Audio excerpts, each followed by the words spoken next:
Hi hello வணக்கங்க. இன்னைக்கு வந்து ஒரு மேக்ஸ் பார்க்கலாங்க. இந்த கொஸ்டின் வந்து டிஎன்பிஎஸ்சி எக்ஸாம்ல கேட்டது. சரியா, ரொம்ப சிம்பிள் தான். நீங்க சால்வ் பண்ணீங்களாங்கிறத மறக்காம கமெண்ட்ல சொல்லுங்க. என்ன ஹோல் பவர் 0 போட்டிருக்காங்க.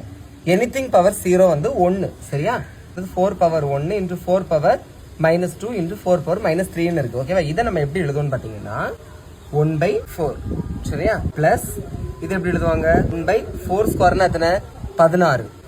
அதாவது பவர்ல இருந்தா நம்ம இப்படி எழுதிக்கலாம், மல்டிப்ளிகேஷன் ஈக்குவல் டு அடிஷன். சரியா, 1/64. இதுக்கு எல்லாத்துக்கும் எல்சிஎம் எத்தனை 64. சரியா, அப்போ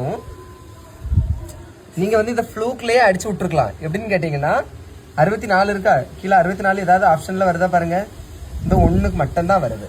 இதுதான் கரெக்டான ஆன்சர். சரியா, அதை நம்ம எப்படி எல்சிஎம் எடுத்து சால்வ் பண்ணலாம்னு பாருங்க. இப்போ இங்க 64 கொண்டு வரணும் அப்படின்னு பார்த்துட்டீங்கன்னா நம்ம எதால பெருக்கணும், 16ஆல பெருக்கணும். 16 × 4 64 வந்துடும். அடுத்தது 16 இருக்கு, அது 64 மாத்தணும்னா 4ஆல பெருக்கணும். +4 +1 20 21/64. ஓகேவா, இதுதான் இதனோட கரெக்டான ஆன்சர். ஏன்னா இந்த எல்லாத்துக்கும் சேர்த்து இதுல 1 தானே a/0. அப்ப இதை 1 கொண்டு பெருக்கினாலும் இதே ஆன்சர் தானே வரும். அப்போ 21/64. இந்த மேக்ஸுக்கு யாரெல்லாம் 21/64 ஆன்சர் போட்டீங்கிறத மறக்காம கமெண்ட்ல சொல்லுங்க. லைக் பண்ணுங்க. தேங்க்யூ.